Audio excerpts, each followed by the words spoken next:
What if you could grow right at home some of the most high-value foods that actually show up in your meals all year long without the garden constantly feeling rushed or behind? It's still very early in the year, which means there's time to plan a little more intentionally, and in this video, I'm walking you through 25 high-value garden foods, the same kinds of foods that help replace grocery store trips, but I'm also showing you a simple way I plant them backwards so planting doesn't sneak up on me. I count backwards using frost dates and how long each crop actually needs. And that one shift helps the garden move through cool season crops, warm season crops, and fall crops without everything feeling crowded or late. And while you're waiting on outdoor planting windows, I'll also show you one thing you can grow right now, even indoors, that gives you food in as little as 7 to 14 days. So let's start with the cool season crops, because these are the ones that quietly set the pace for everything that comes next. And they're the most urgent because they either need to be planted now or very soon. When these go in late, it doesn't just affect them, it pushes everything else back and creates that feeling of always being behind all season long. Evergreen bunching onions are one of the first things I plan for because once they're established, they stay put. And these aren't like storage onions that you plant, harvest, and pull out. I tuck bunching onions into corners and edges of beds where they can live permanently, and I harvest them as needed. I use them in things like eggs, soups, stir fries, and tacos, for example, but they show up constantly in my meals. If you're starting them from seed, this is where reverse engineering helps. Instead of asking when people usually plant them, I start with when I want to be harvesting. So for spring and early summer harvest, bunching onions take about 60 to 120 days from seed, depending on the size you want. You can harvest smaller scallions as early as 60 days, and that usually puts planting about 8 to 10 weeks before my last frost date, or as soon as the soil is workable if you have frozen ground. They're extremely cold hardy and can handle frost. You can direct sow them or start seeds indoors 6 to 8 weeks before last frost and then transplant them out. For fall planting, I flip the same math, and if I want early spring harvest the following year, I count back about 8 to 10 weeks from my first hard frost and plant them then. In warmer zones, they can even be planted into late fall and over winter easily. Once they're established, they don't interfere with warm season crops or fall crops. They just stay in place and keep producing, and that's a major reason why I think they earn space in a backyard garden. Carrots are one of the most dependable meal crops you can grow. They can be planted twice in many zones, once in early spring for an early summer harvest, and again in late summer so they carry into fall and winter. And that second planting is where carrots really earn their space, and that's when I usually plant mine. Depending on variety, carrots take about 60 to 100 days to mature. So for spring planting, that usually means sowing 3 to 5 weeks before your last frost. They germinate in cool soil and they don't mind cold weather. In fact, they actually love it and they taste sweeter after freeze exposure.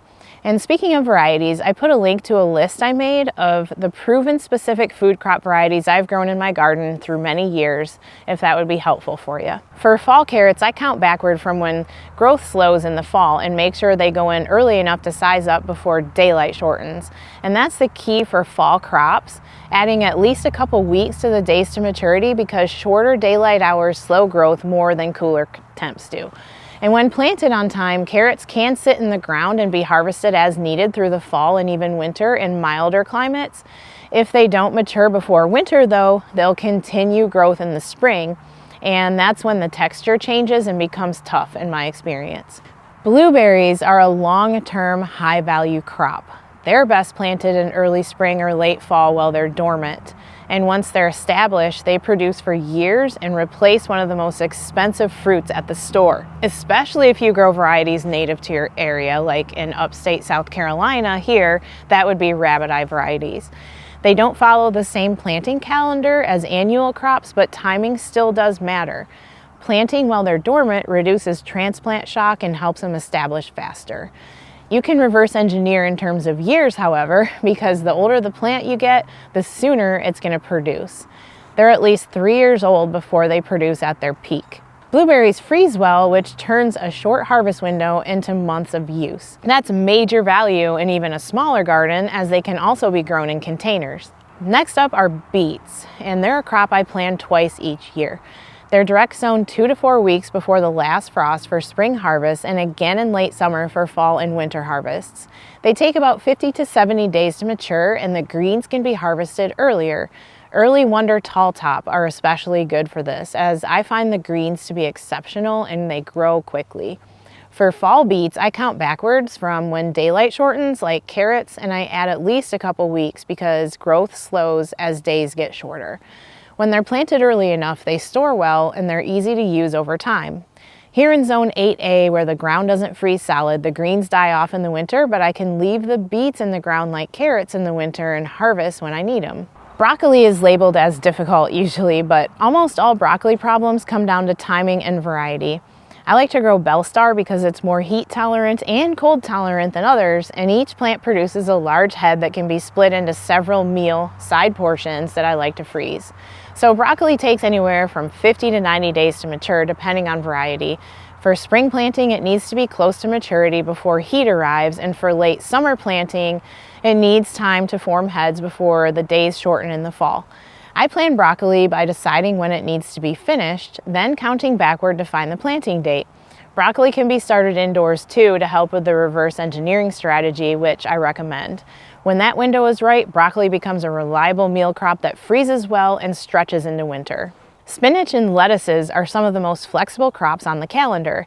They can be planted in late winter to early spring and then again in late summer for fall and winter harvest. Certain varieties of spinach are super cold hardy, so you can extend your season on either side of winter. Spinach and lettuce can be harvested as cut and come again crops, which means one planting keeps producing instead of being a one-time harvest. They bolt quickly when temperatures rise though, so timing does matter. I plan them to finish before heat pushes them out and then bring them back again for fall. Succession planting also works well here. Planting small amounts every couple of weeks gives you a steady supply instead of one big harvest all at once. Most lettuces are ready to be cut as baby leaf in as little as 28 days, so if you stay on top of your reverse engineering, cut and come again harvesting, and succession planting, you can really max out value with greens. Next up, I have strawberries, and they're a multi-year crop, not a one-season one, which means you can turn them into a super high-value crop if you plan the system right. They're planted once and managed over time. Some varieties produce runners and some don't, and that affects how they're used. I made an entire video about this, which I recommend saving if you're planning to grow strawberries. Bare root strawberries are planted when the ground is workable and while they're dormant. Once they're established, they can produce for years, and of course they freeze very well, turning a short harvest into long-term food, similar to blueberries. Herbs are some of the most overlooked high-value crops. Basil, parsley, cilantro, and chives are staples that are used constantly, and they're expensive at the store. You can start them indoors about 6 weeks before your last frost and plant them out once frosts are over. You can get starts pretty inexpensively if you check around at local garden centers, and in that case, you can start harvesting immediately for instant return on investment. They're so easy to grow, they produce more the more you harvest, and they preserve easily by dehydrating, increasing that value. Perennial herbs like chives come back every year in most climates, and others like cilantro easily self-seed. Most herbs tuck into small spaces and support meals without taking over beds. Make sure though, because a few of them, including mint, need to be put in containers by themselves because they can take over quickly. The next 5 crops are warm season ones that need to be started indoors in order to have time for good harvest in the garden. Slicing tomatoes, sauce tomatoes, cherry tomatoes, and sweet and hot peppers are started indoors and planted out once temperatures are consistently above 55 degrees Fahrenheit. So if you count backwards from then, tomatoes are started on average about 6 weeks before your last frost. Peppers are slower, and so I usually start them 1 to 2 weeks earlier than tomatoes. Actually, maybe more like 2 to 3 weeks earlier. Slicing tomatoes are timed for fresh eating in early to midsummer, and your sauce tomatoes are timed for bulk harvests that freeze well. Cherry tomatoes bridge both of those and can produce until frost if you want to leave them in the ground for that long, which is something to consider ahead of time if you'll still need that space to plant fall crops in late summer. Peppers take longer to establish, but like cherry tomatoes, when planted early enough, they produce steadily and freeze or dehydrate easily. Microgreens are the one thing you can grow right now. They don't need to wait on frost dates. They're ready in 7 to 14 days indoors and don't compete with garden space or timings outdoors. In other words, they help keep nutritious food coming as a complement to your seasonal eating. Right now, I'm growing cilantro, peas, and sunflower microgreens in my Vigo setup right in my kitchen countertop. It took just a few minutes for me to set this up and get these planted, and it was so much fun. I put a link to that in the description if you want to research it further. If you've grown microgreens before, let me know in the comments what you grow and how you use them. The rest of my list includes direct-sown warm season crops, starting with slow bolt lettuces. When you're shopping for lettuce seeds, you'll want to look for the slow bolting feature on the seed packets. I listed my favorites on my varieties list that I linked below, but the point I want to make here is that slow bolt lettuces last a bit longer in warmer weather, so if you succession plant every couple weeks, you can have steady harvests further into the summer. Containers are great for this because maybe you could move them into shadier spots when it's really hot out. Potatoes are planted 2 to 4 weeks before your last frost, and that early timing matters because potatoes are a cool season crop that struggles in extreme heat. Early varieties can mature in about 60 days, while later varieties can take up to 120. For a spring crop, I plant early enough that most of the foliage growth happens in cooler weather before intense summer heat slows the potato development. In my climate, I can also grow a fall potato crop. For that one, I work backwards from frost instead of heat, and I plant in midsummer so that the plants grow during cooler autumn temperatures and size up before a hard freeze. Potatoes can tolerate light frost, but they need to be harvested before the freezes happen, and especially before the ground freezes solid. Choosing early maturing varieties makes this much easier to plan. Potatoes grow very well in grow bags. They store well after harvesting, and they're one of the most reliable ways to bulk up meals for a large part of the year. Next up, pole beans are direct sown after your last frost once soil temperatures reach at least 60 degrees Fahrenheit. They don't like cold soil, but once they're in warm ground, they take off fast. The more you harvest, the more they produce, which turns one planting into weeks of food. They can be eaten fresh, left to dry for winter meals, or saved for seed for the following year. And because they grow vertically, they're one of the most efficient uses of space in a small garden. These next crops all need warm soil and enough time, which is why I group them together. Cucumbers and summer squash mature relatively quickly, often producing within 50 to 60 days, and in a small space, vertical growth keeps plants manageable and makes harvesting easier, which helps production stay steady. Corn, melons, winter squash, and pumpkins are longer season crops, and many winter squash and pumpkins take close to 120 days. Winter squash also needs additional time after harvesting to cure, and that means so that the skin hardens for long-term storage. This is where planning backward really matters. If these go in late, they don't catch up.